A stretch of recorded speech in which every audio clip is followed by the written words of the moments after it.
Di Indonesia, seakan-akan semua orang mengidolakan motorsport fairing. Mau merek apapun, bentuknya bagaimanapun, kalau udah sport fairing pasti dikejar-kejar dan diidolakan banget.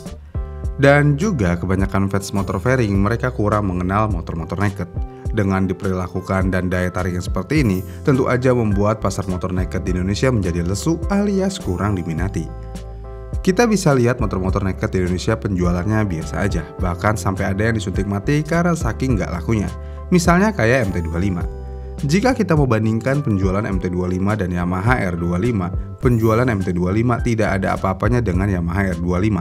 Walaupun penjualan R25 udah lemes, penjualan MT-25 berarti lebih mengenaskan. Kemudian selain MT-25 ada juga GSX 150 naked. Untuk motor ini entah kenapa jarang banget dilihat di jalan, atau bahkan sampai nggak ada di jalan. Ya memang sih bentuknya kalau dari depan agak aneh, nggak seperti yang model fairingnya, tapi tetap aja ngenes banget nasibnya. Bahkan untuk pabrikan yang sekelas Kawasaki aja menjual motor naked juga nggak laku. Yang mana nasib Kawasaki Z250 cukup mengenaskan juga mengingat penjualan yang full fairingnya laku banget. Kemudian ada yang pernah lihat motor ini? Ya, ini adalah KTM Duke.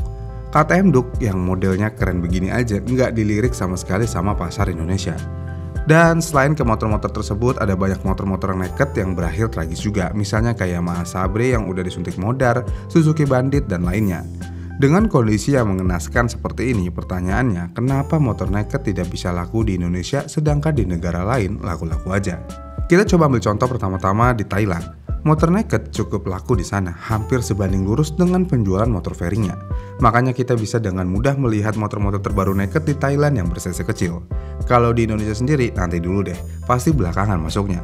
Karena pabrikan pun cukup menahan untuk memasukkan motor nakednya ke pasar Indonesia. Kenapa bisa demikian? Ya ini mungkin disebabkan karena pabrikan motor di Indonesia sendiri bisa dibilang cukup terlambat untuk menyediakan motor fairing.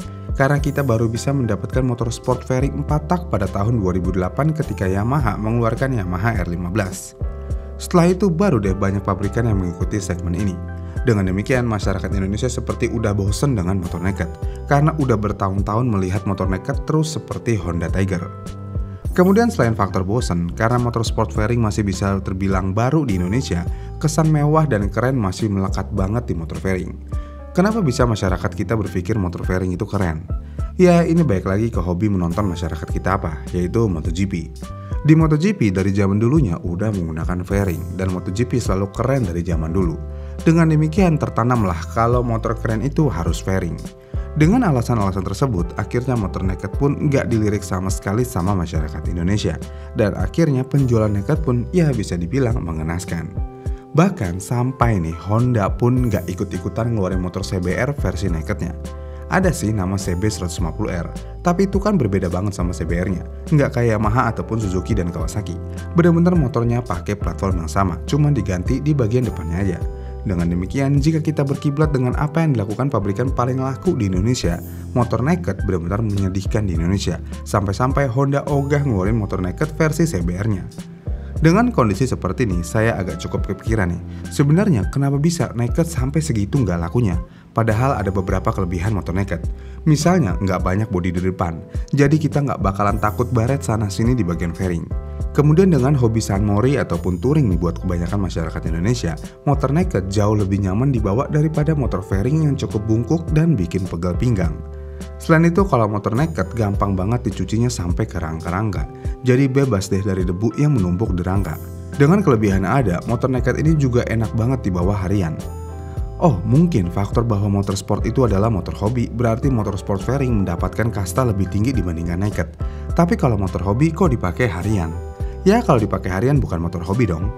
Dan fakta menarik lainnya adalah di Eropa dan Amerika, entah kenapa orang sudah mulai bosan dengan motor sport atau fairing, yang mana penjualan motor fairing cukup turun drastis di sana. Makanya nggak mengherankan saat ini kita cukup sering melihat pabrikan mengeluarkan motor naked bike dan ini sebanding lurus dengan rilisnya motor sport fairing. Memang betul ada fakta juga kalau zaman dulunya penjualan naked tidak sebagus fairing di belahan dunia manapun. Tapi untuk saat ini di dunia penjualan naked sedang bagus-bagusnya. Bahkan Ducati yang terkenal dengan motor sport fairingnya, saat ini penjualan motor nakednya cukup melonjak. Kenapa bisa demikian? Ya saat ini orang-orang barat lebih menyukai kepraktisan dibandingkan kekerenan. Motor naked cenderung lebih praktis daripada motor fairing. Ditambah motor naked cukup nyaman digunakan sehari-hari dibandingkan motor fairing. Dengan demikian penjual motor naked sedang bagus-bagusnya saat ini. Dan dengan meningkatnya penjualan motor naked di dunia, berarti untuk orang di luar Indonesia sudah berpikir efisiensi daripada gengsi. Contoh lainnya adalah di India dari dulu sampai saat ini, motor naked masih menjadi primadona di sana. Makanya gak heran pilihan motor naked di sana lebih banyak daripada Indonesia sendiri. Tapi mengingat jalanan kota Mumbai yang begitu padat, maka motor naked emang pilihan tepat sih. Tapi sekali lagi, kenapa motor naked di Indonesia nggak laku? Ya faktor terbesarnya adalah menurut saya pribadi nih, orang-orang selalu merendahkan motor naked. Misalnya yang naik MT25 suka dibilang naik motor bison. Dengan demikian, motor naked tidak dilihat sebagai motor mewah. Ini cukup kebalik dengan orang-orang yang ingin motor 250cc, karena mereka biasanya ingin dianggap naik motor mewah. Kalau udah mahal-mahal beli motor terus dianggap motor biasa alias bukan motor mewah, ya ngapain dibeli kan ya?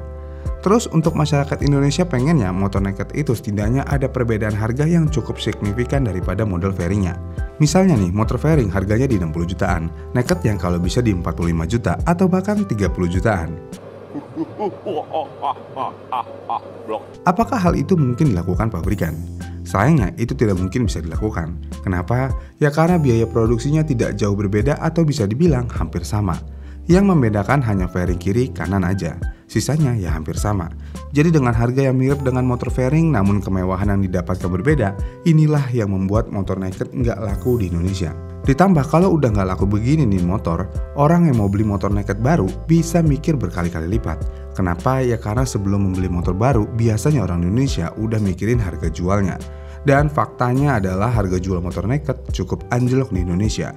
Kenapa? Ya karena peminatnya sedikit. Dengan demikian tamatlah riwayat naked di Indonesia. Bagaimana nih menurut kalian? Apakah ada faktor lain kenapa motor naked nggak laku di Indonesia? Komen di kolom komentar di bawah ya. Dan jika kalian suka dengan video ini, kalian bisa like dan subscribe channel ini dan sampai jumpa di video selanjutnya.